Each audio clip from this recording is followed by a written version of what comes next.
আরে ভাইয়া, মা কেমন আছেন? কি হলো মা, আমি সালাম করতে গেলাম আর আপনি পা সরিয়ে নিলেন।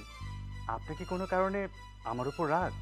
তোমার মতো লম্পট জামাইয়ের মুখ দেখতে আমার ঘৃণা করে, আর আমাকে সালাম করার কোনো অধিকার তোমার নাই। আপনি সব কি বলছেন ভাইজান? আমি তো কিছুই বুঝতে পারছি না। মা হঠাৎ করে আমাকে সব কি বলছে? আমার মা যেটা বলেছে ঠিক বলেছে। তুমি যে আমাদের বাড়ির জামাই না, এখন সেটা ভাবতে নিজেদেরকে মানে ঘেন্না করছে। তোমার বাড়িতে যে আমরা এসেছি, আমার বোনকে যদি এই বাড়িতে বিয়ে না দিতাম, তোমাদের বাড়িতে আমাদের কুকুর শেয়ালও পা দিত না। ভাইজান, আপনিও বলছেন? এখানে কি হচ্ছে আমি তো কিছুই বুঝতে পারলাম না। কিচ্ছু বুঝতে হবে না তোমার, ঘরের ভিতরে যাও, সব বুঝতে পারবি।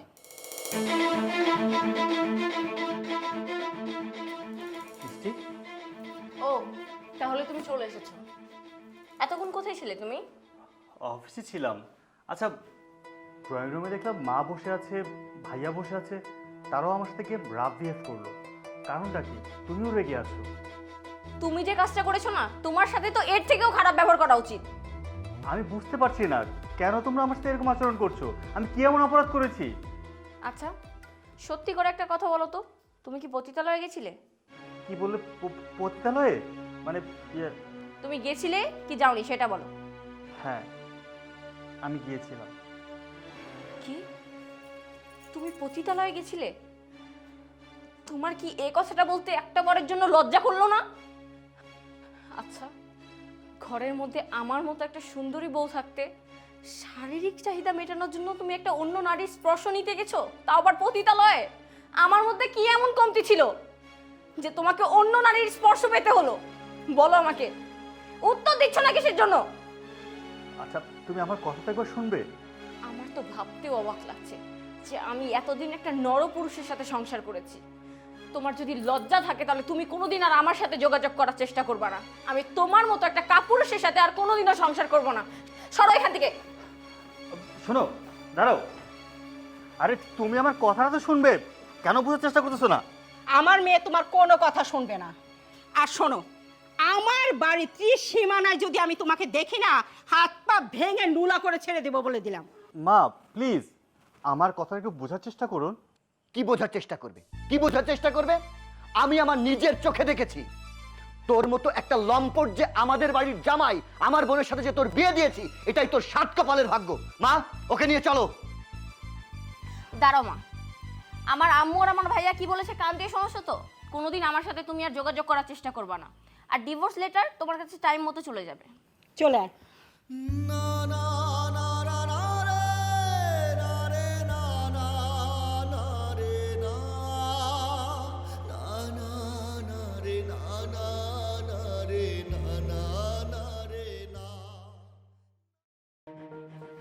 ভাই, এই যে আমার মেয়ে, আমার মেয়েকে কোনো পুরুষ মানুষের কাছে দেই নাই, আপনার কাছেই প্রথম দিয়ে গেলাম। টাকাটা একটু বাড়াই দিতে হইব।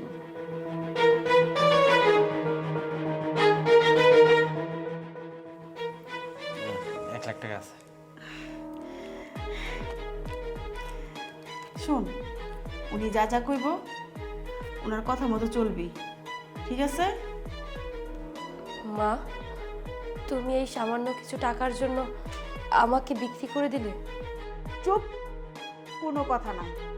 উনি যেভাবে তোকে থাকতে বলবে সেভাবেই থাকবি। কালকে সকালবেলা চলে যাবি।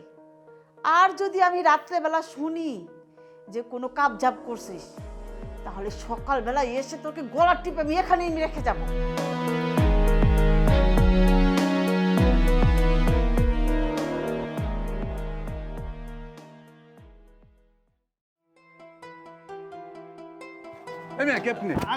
কাজ আছে তোর। আমার জানি দেন একটু দেন।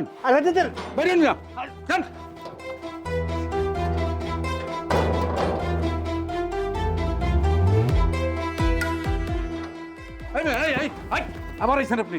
এখন আমি আমার বলবো দেখা করে আপনি চলে যাবো। ম্যাডামের নিষেধ। আরে আপনার ম্যাডাম নিষেধ করছে, আমি ম্যাডামের হাজবেন্ড। আপনি আমার কথা কেন শুনতেছেন না?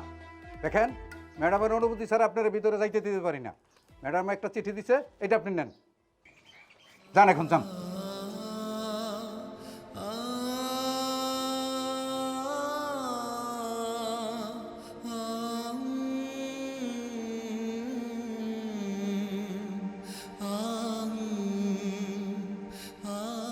দেখুন, আপনারা যখন সিদ্ধান্ত নিয়েই ফেলেছেন আপনারা ডিভোর্স করবেন, কিন্তু আমি একজন উকিল হিসেবে আপনাদেরকে কোনো সাজেস্ট করব না, কিন্তু একজন মানুষ হিসেবে আমি বলবো যে সংসারে টুকিটাকি লেগেই থাকে।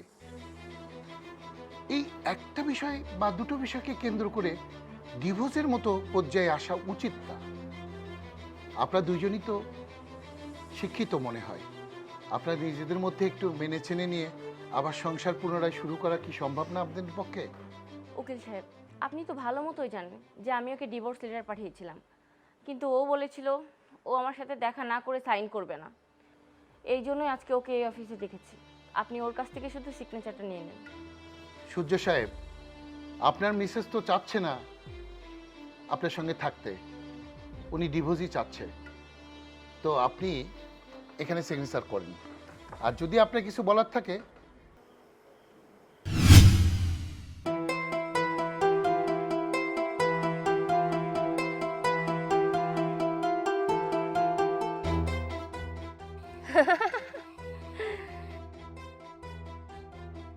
এইখান থেকে লাভ দিলে তো তুই মরবি না। তোরে দেখে তো মনে হইতেছে তুই গ্রামের সহজ সহজ একটা পোলা পাই। তুই তো সাঁতার জানোস, এখন যদি তুই এখান থেকে লাভ দেস তুই তো নদী পাড়ে সাঁতরে চলে যাবি, তুই আর মরতে পারবি না। আমিও এখান থেকে 2 বার লাভ দিছিলাম, কিন্তু মরি নাই, সাঁতরে পাড়ে চলে গেছি। ইচ্ছা তুই এখানটা লাভ দিয়ে মরতে চাইতেছিস কেন? আসলে সত্যি কথা বলতে কি, আজকে নিজেকে বড় অসহায় মনে হচ্ছে।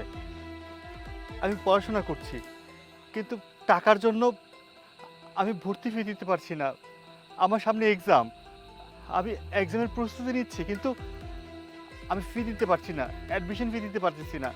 আমি আমি আমি সব কিছু অনেক নিঃস্ব হয়ে গেছি। আমার বেঁচে থাকার চেয়ে মরে যাওয়া অনেক ভালো। তুই পোলা মানুষ হইয়া টাকার অভাবে আত্মহত্যা করতে চাইতেছ? তুই তো দুনিয়ার রং তামাশা কিছুই দেখলি না। হ্যাঁ, আমি কেন আত্মহত্যা করতে চাইছিলাম শুনতে চাস? শুন তাইলে। আমার বাবা মরে যাওয়ার পর থেকে আমার একটু ভালোবাসতো না, সে আমার নিয়ে কখনো চিন্তাই করতো না। আমার মা টাকা ছাড়া কিছুই চিনতো না। আমার মা যখন আবার বিয়ে করে, ওই সৎ বাবা আমারে রেপ করে। তখন আমি মারে যাই বলছিলাম, কিন্তু মা কোনো প্রতিবাদ করে নাই। আমার মা কি কইছে জানোস? কই, যা হবার হইছে, এইগুলা লই আর চিন্তা করিস না। সেই দিন আমি প্রথমবারের মতো এই জায়গায় আত্মহত্যা করতে আসছিলাম, কিন্তু আমি মরি নাই। আর দ্বিতীয়বার কেন আত্মহত্যা করতে এসেছিলাম জানতে চাস? আমার মা আমার সুন্দর করে সাজায় গুজাইয়া কইছিল আমারে নিয়ে দূরে ঘুরতে যাইব, কিন্তু আমারে ঘুরতে নিয়ে যায় নাই। সে আমারে নিয়ে গেছিল একটা পরপুরুষের কাছে, একটা বুড়া লোকের কাছে। এরপর থেকে হয়ে গেলাম আমি একজন রাতের পতিতা। তোর টাকা লাগবো না দেখা তুই আজ এখানে আত্মহত্যা করতে আইছিস, আর আমি অসৎ পথে টাকা ইনকাম করবো না দেখা আমি সেদিন আত্মহত্যা করতে আইছিলাম। কিন্তু এখন আমার আর আত্মহত্যা করতে ইচ্ছা করে না। মানুষের রঙ্গ তামাশা দেখতে আমার খুব মজা লাগে। ওই যে মানুষের মুখোশের আড়ালে হাজারো রূপ, আর একজন পুরুষ পতিতালয় আইসা পতিতাগুলাকে রাত কাটাইয়া বলল যে হাজারো মিথ্যা কথা বলে। এইগুলা দেখে আমি অনেক মজা পাই। আমার জীবন তো নষ্ট হয়েই গেছে, তোর জীবনে ভবিষ্যৎ পড়ে রয়েছে। এই লো টাকা, তোর যদি আরো কিছু প্রয়োজন হয় তাহলে কাকুলি পতিতালয় যাইস। ওখানে গেলে শেফা নাম করলেই আমারে পাবে।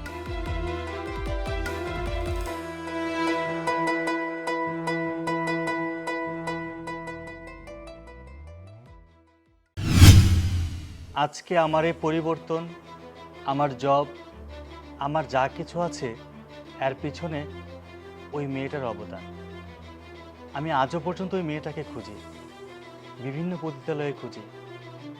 আজ সে না থাকলে হয়তো এই পৃথিবীতে আমি থাকতাম না।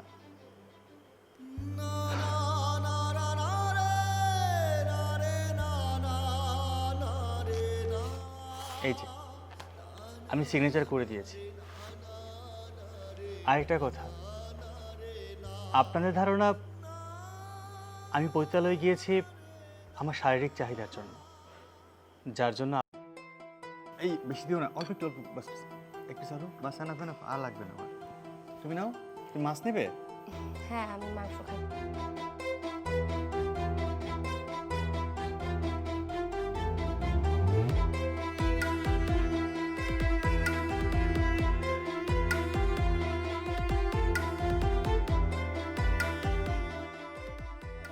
জি স্যার।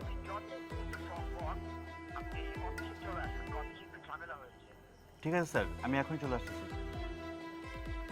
অফিস থেকে বস ফোন দিয়েছিল, এখনই অফিস যেতে বলেছে।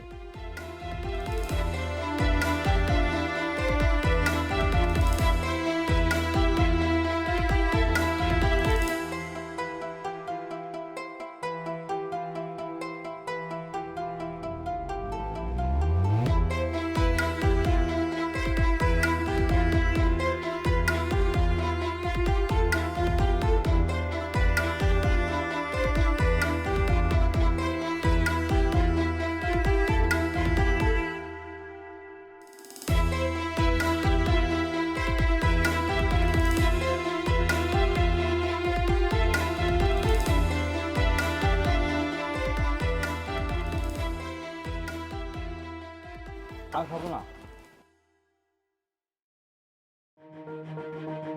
আরে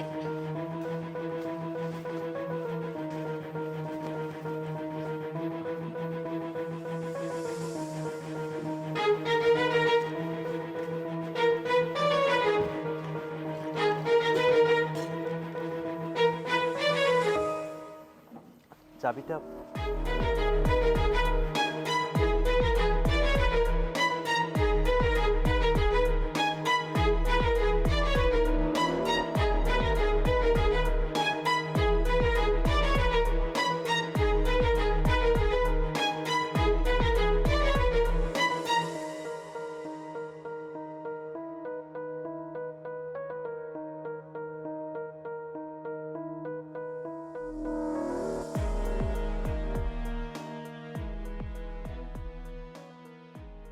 মিষ্টি, কি হয়েছে?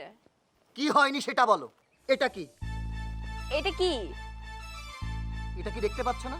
এটা তো একটা প্লেট, প্লেটের কি দেখবো আমি? আর তুমি আমার সাথে এভাবে শাউটিং ভাবে চিল্লাই কথা বলছো কি? কেন? তোমাকে আমি এখন সোনা, মধু, পাখি, তোমাকে আমি কোলে করে নিয়ে এখন কথা বলবো, তাই না? সকালবেলা এই প্লেটে আমি নাস্তা করে অফিসে গিয়েছি। অফিস থেকে এসে দেখি এটা টেবিলের উপরে পড়ে আছে এবং নোংরা মাখা। তুমি পরিষ্কার করতে পারোনি? আমি কি তোমার ঘরের বাদি নাকি যে আমি সবকিছু পরিষ্কার করে রাখবো? ওইদিকে তোমার মাকে দেখো, তোমার মা তো 24টা ঘন্টা পায়ের পর পা তুলে আমাকে ফরমাশ করে, এটা লাগবে, ওটা লাগবে, সেটা লাগবে। তোমার মাকে এসব দেখতে পারে না?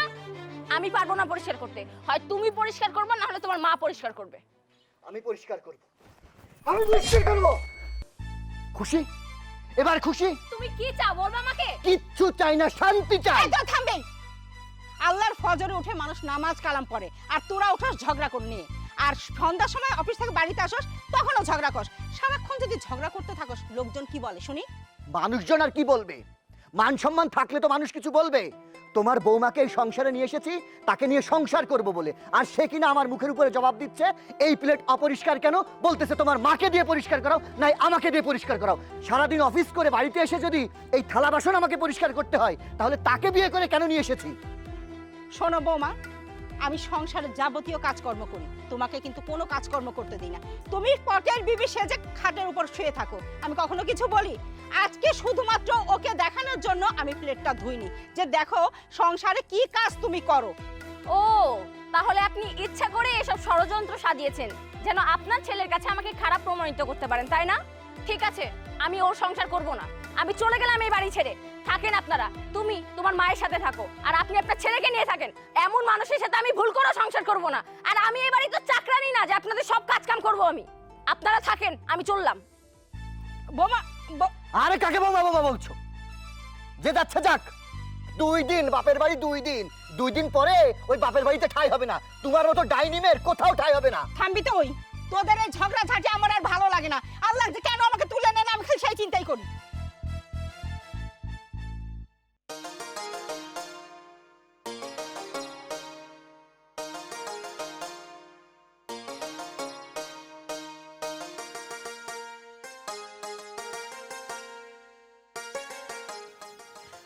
ভাবি, আরে তুমি কি হয়েছে, কান্নাকাটি করছো কেন? ভাবি আমি আর ওর সাথে সংসার করতে পারবো না। সংসার করবে না ভালো কথা, তাই বলে কি মন খারাপ করতে হবে? যাও ফ্রেশ হয়ে আসো, তোমাকে সংসার করতে হবে না, ঠিকঠাক মতো খাবার খেলে হবে। যাও যাও যাও।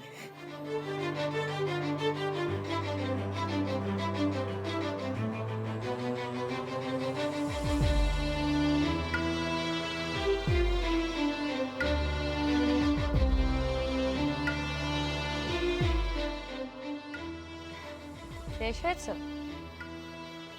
খাবার খাও তাহলে, মন খারাপ করে থেকো না।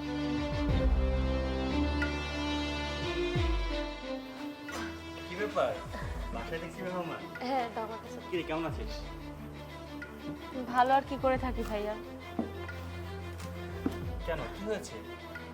জানো না, শাশুড়ি সবসময় আমাকে কাজের খোঁটা দেয়, একটা সেকেন্ডে আমাকে বাসায় বসতে দেয় না, সবসময় কাজ আগিয়ে দেয়। আর আমার হাজবেন্ডের কথা তো বাদই দিলাম, যখনই অফিস থেকে আসবে আমাকে পানি আগিয়ে দিতে হবে, তার এটা করতে হবে, ওটা করতে হবে, কাপড় ধুতে হবে। আচ্ছা ভাইয়া তুমি বলো, আমি কি ওই বাসায় কাজের বুয়া? তোমরা আমাকে বিয়ে দিয়ে ওই বাসায় পাঠিয়েছো কিসের জন্য? এসব কাজ করার জন্য? ওই বাসায় আমি আর একটা মুহূর্ত শান্তিতে থাকতে পারতেছিলাম না, এজন্য আমি এখানে চলে আসছি। মিষ্টি, সংসার জীবনে স্বামী স্ত্রীর ভিতরে টুকিটাকি ঝগড়া হয়েই থাকে, তাই বলে এই নয় যে ঝগড়া লাগলেই বাবার বাড়িতে চলে যাব। আজকে তুমি আমাদের বাড়িতে এসেছো, বিষয়টা কেমন যেন দেখা যাচ্ছে না? তুমি যদি আজকে তোমার স্বামীকে নিয়ে আসতে, তাহলে তোমরা আমাদের সাথে একসাথে খেতে অনেক আনন্দ হতো, কিন্তু এখন তুমি একা এসেছো আর তোমারও মন খারাপ, আমাদের কাছেও বিষয়টা খারাপ লাগছে। কি বলো তুমি? হ্যাঁ, স্বামী স্ত্রী একসাথে চলার পথে ঝগড়া হবে, এটাই স্বাভাবিক। শুধু স্বামী স্ত্রী কেন, বাবা মেয়ে, মা মেয়ে, বাবা ছেলে, সবার সাথে সবার ঝগড়া হয়, তাই বলে কিন্তু কেউ কাউকে ছেড়ে যায় না। তোর হাজবেন্ডের সাথে ঝগড়া হয়েছে, আর ঝগড়া হলে কি জানিস, সম্পর্কটা আরও মধুর হয়। ঝগড়াতেই বোঝা যায় কে কাকে কতটা ভালোবাসে। তুই রাগ করে চলে এসে একদম ভুল করেছিস।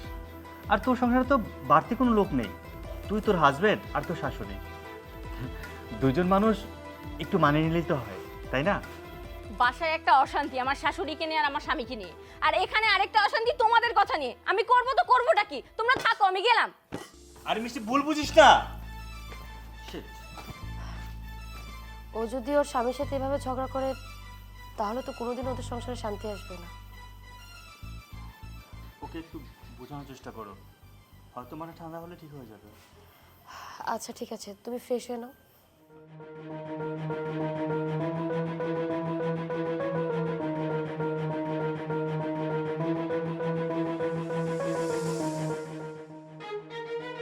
আরে ভাই, তোর সমস্যা কোথায়? সকালে বেঁধে গেলে রাত্রেবেলা এসে দেখি তুই খুলে পড়ে আছিস। এরপরে যদি আমি দেখেছি না তোর এটা খুলে গিয়েছে, একদম গোড়া থেকে কেটে শেষ করে ফেলবো।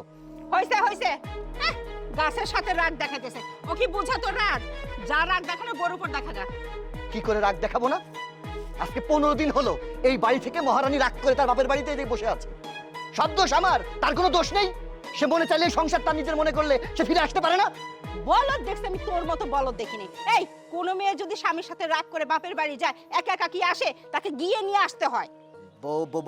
বউকে রাগ ভাঙিয়ে আনতে হয়, এটা তো তুমি আগে বললেই পারতে। আচ্ছা ঠিক আছে, তুমি শুধু বলেছো বলে অনুরোধ করে আমি যাচ্ছি, নাহলে আমি জীবনেও ওই মেয়েকে বাড়িতে নিয়ে আসতাম না। হ্যাঁ হ্যাঁ বুঝতে পারছি, এবার তুই যা, আনতে যা। ঠিক আছে। এদিকেও থাকে ওদিকেও থাকে।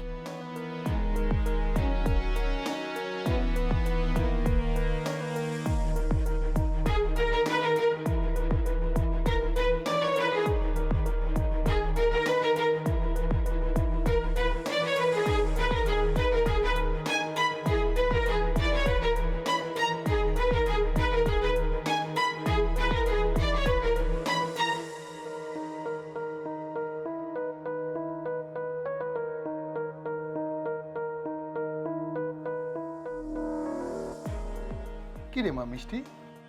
বাবা, তোমার সাথে আমার কিছু কথা আছে। আচ্ছা ঠিক আছে, চল ভিতরে চল, ভিতরে চল, আয়। বাবা তুমি বোঝার চেষ্টা করছো না, আমি ওর সাথে সংসার করতে পারবো না।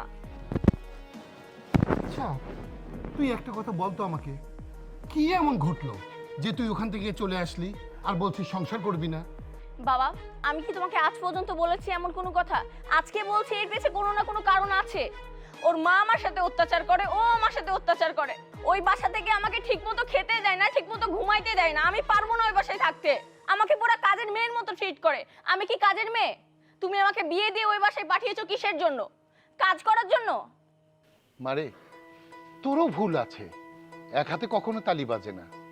দেখ, জামাই হয়তো সারাদিন পরিশ্রম করে আসে, জামাইকে যেভাবে খেদমত করা দরকার তুই সেভাবে খেদমত করিস না, এর জন্য জামাইয়ের মনটা বিগড়ে যায়, তোর সঙ্গে নানান ধরনের কথাবার্তা বলে।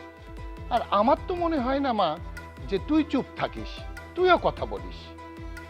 দেখ মা, কেন এই কথা বলছি, ভাই ভাবি যতই ভালো হোক, আমি আর কয়দিন, আমি চলে যাওয়ার পরে তোর দায়িত্ব কে নেবে বলতো মা? আর ভাইয়ের বাড়ির হলুদ মাখা ভাত মেয়েদের জন্য নয় মা, মেয়েদের জন্য প্রপার জায়গা হলো তার স্বামীর ঘর। বাঙালি মেয়েরা যত কষ্টই হোক স্বামীর ঘর আঁকড়ে থেকেই তাদের জীবন যাপন পার করে। আচ্ছা বাবা, এত কিছু বলার পরেও তোমার কি এখনো মনে হয় যে আমি ওই বাসায় যাবো আর কখনো? তোমার যদি এত ইচ্ছা হয় তাহলে তুমিই যে ওনার সাথে সংসার করো, আমি পারবো না, আমি গেলাম।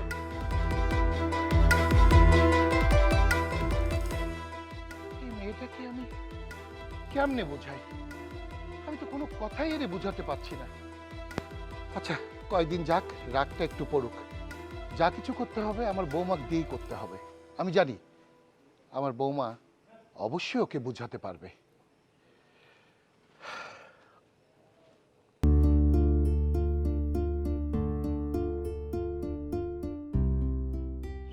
তুমি এখানে কেন এসেছো? দেখো, অনেক দিন হয়ে গেল তুমি বাসা থেকে রাগ করে তোমার বাপের বাড়িতে চলে এসেছো, আর বিষয়টা ভালো দেখাচ্ছে না। তাই রাগ অভিমান ভুলে চলো, আমি তোমায় নিতে এসেছি। ছাড়ো আমাকে, আমি তোমার সাথে ওই বাসায় কোনোদিনও যাব না। আরে বাবা, ঝগড়াঝাটি টুকটাক একটু লেগেই থাকবে, এটাই স্বাভাবিক। সংসার করতে গেলে 4টা-5টা কথা হইতেই পারে, তাই বলে তুমি এইভাবে রাগ করে থাকবে, বিষয়টা খারাপ দেখাই। প্লিজ রাগ করে থেকো না, চলো। ছাড়ো আমাকে, আমি যাব না মানে যাব না। প্রয়োজন পড়লে তুমি আরেকটা বিয়ে করে নাও, তারপরে তোমার মতো মানুষের সাথে আমি সংসার করতে পারবো না। চলে যাও এখান থেকে। বৃষ্টি, কে আজে বাজে কথা বলছিস জামাইয়ের সঙ্গে? আমি ঠিকই বলছি বাবা। আচ্ছা বাবা, তোমাদের মধ্যে সমস্যাটা কি হয়েছে একটু বলবে? বাবা, আপনি মুরব্বী মানুষ, আপনাকে আর আমি কি বলবো। হ্যাঁ, আমি মেনে নিলাম যে একটা সংসার করতে গেলে 2-4টে কথা হবেই, এক হাতে তালি বাজে না। আমারও কিছু দোষ আছে, ওরও কিছু দোষ আছে। আপনার মেয়ের কথা কি আর আমি বলবো। আমি বাজার থেকে সব থেকে দামি শাড়িটা আপনার মেয়ের জন্য কিনে নিয়ে আসি, ভাবি যে খুশি হবে। সে উল্টো সেই শাড়িটা ধরে বলে যে এই শাড়ি নাকি আপনাদের বাসার চাকরেও পরে না। সেই শাড়ি আমার মুখে ছুঁড়ে মেরে দিয়ে বলে আমি নাকি ফুটপাত থেকে কিনে নিয়ে এসেছি।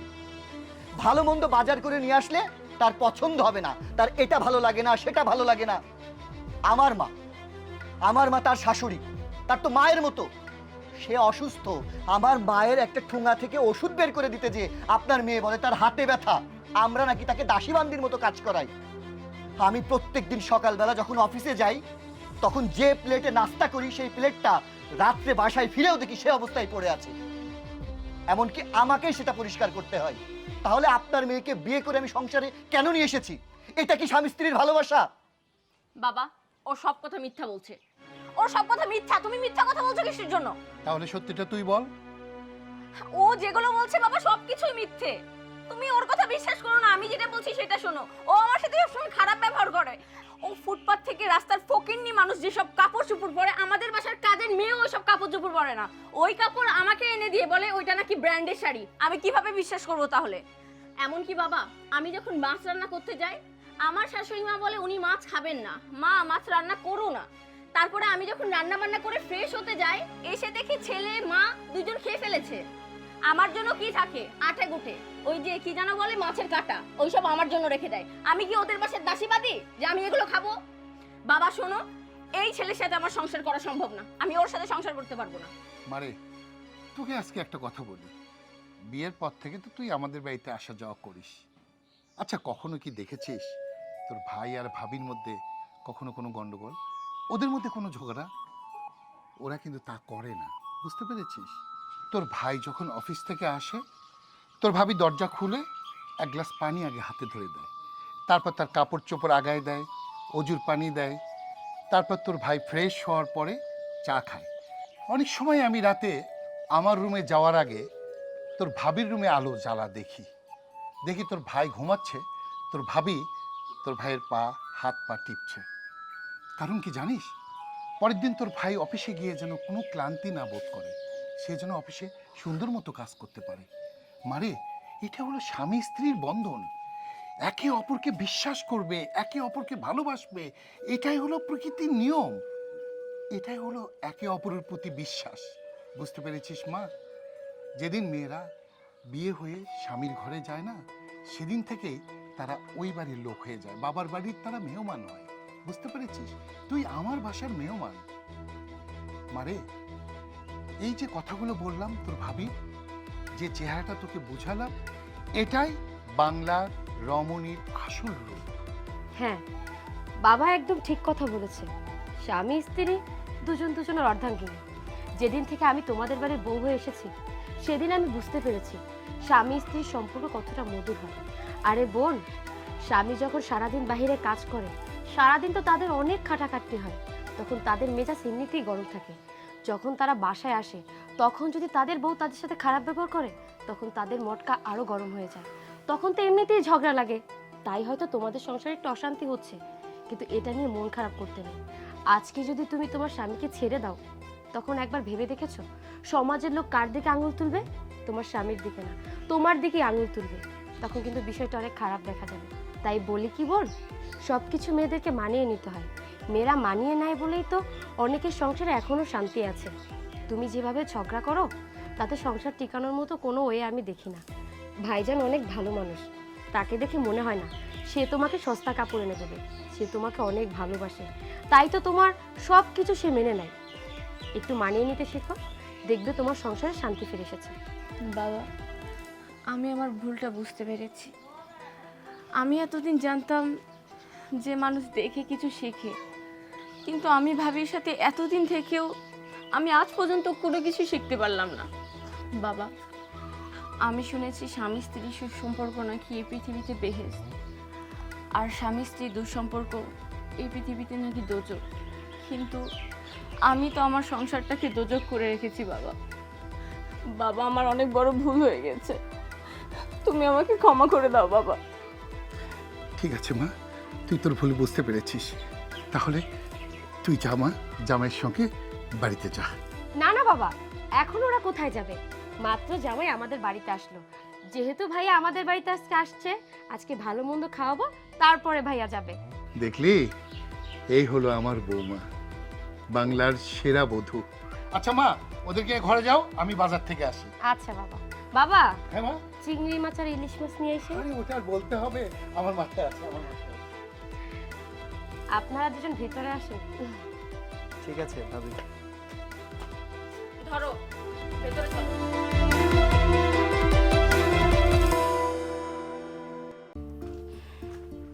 আরে ভাইয়া, মা কেমন আছেন? কি হলো মা, আমি সালাম করতে গেলাম আর আপনি পা সরিয়ে নিলেন। আপনি কি কোনো কারণে আমার উপর রাগ? তোমার মতো লম্পট জামাইয়ের মুখ দেখতে আমার ঘৃণা করে, আর আমাকে সালাম করার কোনো অধিকার তোমার নাই।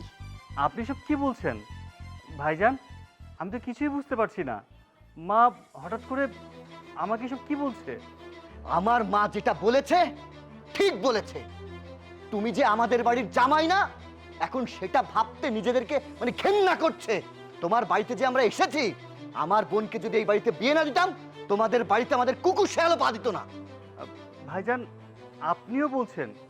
এখানে কি হচ্ছে আমি তো কিছুই বুঝতে পারলাম না। কিচ্ছু বুঝতে হবে না তোমার, ঘরের ভিতরে যাও, সব বুঝতে পারবি।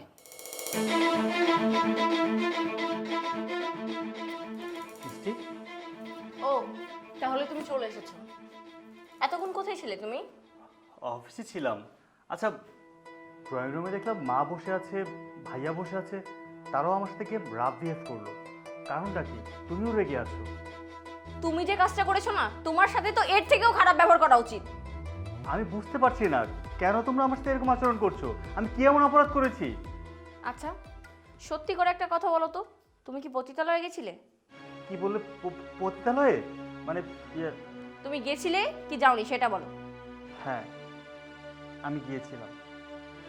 কি? তুমি পতিতালয়ে গেছিলে? তোমার কি এই কথাটা বলতে একটা বারের জন্য লজ্জা করলো না? আচ্ছা, ঘরের মধ্যে আমার মতো একটা সুন্দরী বউ থাকতে শারীরিক চাহিদা মেটানোর জন্য তুমি একটা অন্য নারীর স্পর্শ নিতে গেছো, তাও আবার পতিতালয়ে। আমার মধ্যে কি এমন কমতি ছিল যে তোমাকে অন্য নারীর স্পর্শ পেতে হলো? বলো আমাকে, উত্তর দিচ্ছ না কিসের জন্য? আচ্ছা, তুমি আমার কথাটা একবার শুনবে? আমার তো ভাবতেও অবাক লাগছে যে আমি এতদিন একটা নরপুরুষের সাথে সংসার করেছি। তোমার যদি লজ্জা থাকে তাহলে তুমি কোনোদিন আর আমার সাথে যোগাযোগ করার চেষ্টা করবে না। আমি তোমার মতো একটা কাপুরুষের সাথে আর কোনোদিনও সংসার করব না। সরো এখান থেকে। শোনো, দাঁড়াও। আরে তুমি আমার কথাটা তো শুনবে, কেন বোঝার চেষ্টা করতেছো না? আমার মেয়ে তোমার কোনো কথা শুনবে না।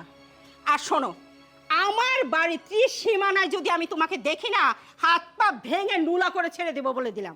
মা প্লিজ আমার কথাটা একটু বোঝার চেষ্টা করুন। কি বোঝার চেষ্টা করবে? কি বোঝার চেষ্টা করবে? আমি আমার নিজের চোখে দেখেছি তোর মতো একটা লম্পট যে আমাদের বাড়ির জামাই, আমার বোনের সাথে যে তোর বিয়ে দিয়েছি, এটাই তোর সাত কপালের ভাগ্য। মা, ওকে নিয়ে চলো। দাঁড়াও মা, আমার আম্মু আর আমার ভাইয়া কি বলেছে কান দিয়ে সমস্যা তো? কোনোদিন আমার সাথে তুমি আর যোগাযোগ করার চেষ্টা করবে না। আর ডিভোর্স লেটার তোমার কাছে টাইম মতো চলে যাবে। চলে আয়।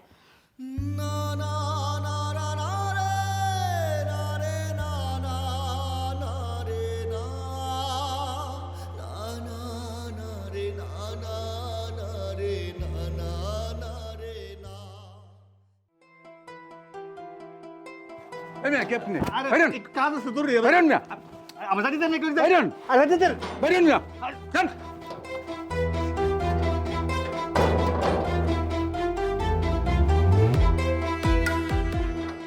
এই মেয়ে, এই, আবার আইছেন আপনি? ভাই ভাই এখন আমি আমার বলবো দেখা করে আপনি চলে যাবো। ম্যাডামের নিষেধ। আরে আপনার ম্যাডাম নিষেধ করছে, আমি ম্যাডামের হাজবেন্ড, আপনি আমার কথা কেন শুনতেছেন না? দেখেন, ম্যাডামের অনুমতি ছাড়া আপনার ভিতরে যাইতে দিতে পারি না। ম্যাডাম একটা চিঠি দিছে, এটা আপনি নেন। যান এখন, যান।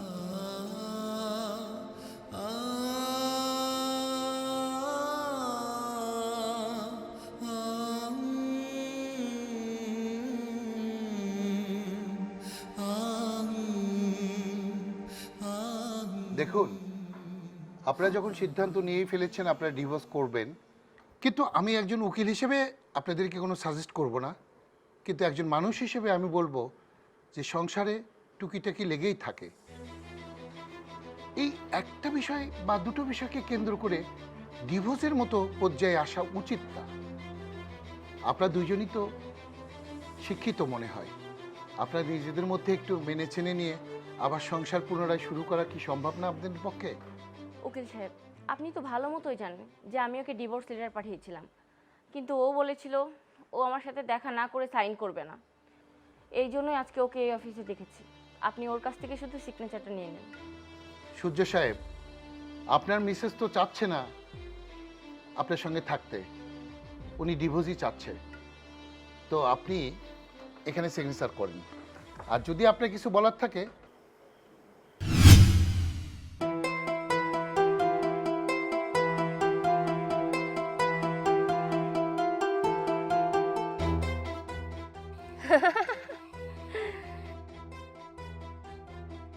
এইখান থেকে লাভ দিলে তো তুই মরবি না। তোরে দেখে তো মনে হইতেছে তুই গ্রামের সরল সহজ একটা পোলা পাই। তুই তো সাঁতার জানোস। এখন যদি তুই এখান থেকে লাভ দেস, তুই তো নদী পাড়ে সাথে চলে যাবি, তুই আর মরতে পারবি না। আমিও এখান থেকে 2 বার লাভ দিছিলাম, কিন্তু মরি নাই, সাঁতরে পারে চলে গেছি। ইচ্ছা তুই এখানে লাভ দিয়ে মরতে চাইতেছিস কেন? আসলে সত্যি কথা বলতে কি, আজকে নিজেকে বড় অসহায় মনে হচ্ছে। আমি পড়াশোনা করছি, কিন্তু টাকার জন্য আমি ভর্তি ফি দিতে পারছি না। আমার সামনে এক্সাম, আমি এক্সামের প্রস্তুতি নিচ্ছি, কিন্তু আমি ফি দিতে পারছি না, অ্যাডমিশন ফি দিতে পারতেছি না। আমি আমি আমি সব কিছু আর এক নিঃস্ব হয়ে গেছি। আমার বেঁচে থাকার চেয়ে মরে যাওয়া অনেক ভালো। তুই পোলা মানুষ হইয়া টাকার অভাবে আত্মহত্যা করতে চাইতেছস? তুই তো দুনিয়ার রং তামাশা কিছুই দেখলি না। হ্যাঁ, আমি কেন আত্মহত্যা করতে চাইছিলাম শুনতে চাস? শুন তাইলে। আবার মা, আমার বাবা মরে যাওয়ার পর থেকে আমার একটু ভালোবাসতো না। সে আমার লিয়ে কখনো চিন্তাই করতো না। আমার মা টাকা ছাড়া কিছুই চিনত না। আমার মা যখন আবার বিয়ে করে, ওই সৎ বাবা আমারে রেপ করে। তখন আমি মারে যাই বলছিলাম, কিন্তু মা কোনো প্রতিবাদ করে নাই। আমার মা কি কইছে জানোস? কই, যা হবার হয়েছে, এইগুলা লই আর চিন্তা করিস না। সেই দিন আমি প্রথমবারের মতো এই জায়গায় আত্মহত্যা করতে আসছিলাম, কিন্তু আমি মরি নাই। আর দ্বিতীয়বার কেন আত্মহত্যা করতে এসেছিলাম জানতে চাস? আমার মা আমার সুন্দর করে সাজায় গুজাইয়া কইছিল আমারে নিয়ে দূরে ঘুরতে যাইব, কিন্তু আমারে ঘুরতে নিয়ে যায় নাই। সে আমারে নিয়ে গেছিল একটা পর পুরুষের কাছে, একটা বুড়া লোকের কাছে। ভাই, এই যে আমার মেয়েকে কোনো পুরুষ মানুষের কাছে দেই নাই, আপনার কাছেই প্রথম দিয়ে গেলাম। টাকাটা একটু বাড়াই দিতে হইব।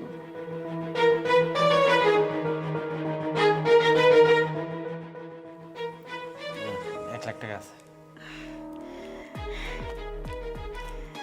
শোন, উনি যা যা কইব ওনার কথা মতো চলবি, ঠিক আছে? মা, তুমি এই সামান্য কিছু টাকার জন্য আমাকে বিক্রি করে দিলে? চুপ, কোনো কথা না। উনি যেভাবে তোকে থাকতে বলবে সেভাবেই থাকবি। কালকে সকালবেলা চলে যাবি। আর যদি আমি রাত্রেবেলা শুনি যে কোনো কাবজাব করছিস, তাহলে সকালবেলা এসে তোকে গলার টিপে আমি এখানেই রেখে যাব।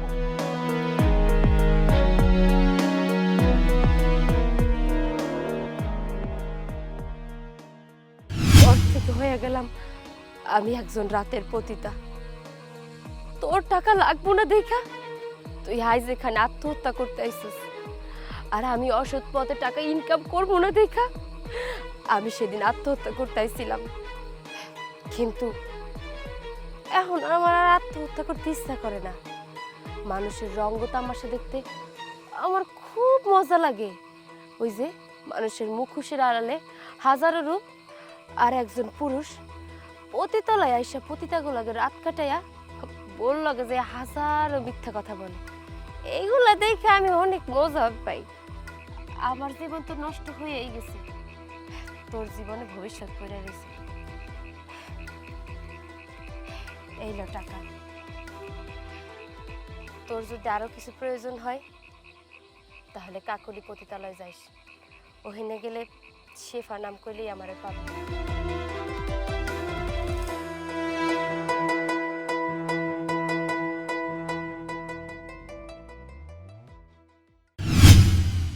আজকে আমার এই পরিবর্তন, আমার জব, আমার যা কিছু আছে, এর পিছনে ওই মেয়েটার অবদান।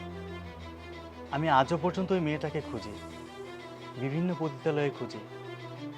আজ সে না থাকলে হয়তো এই পৃথিবীতে আমি থাকতাম না।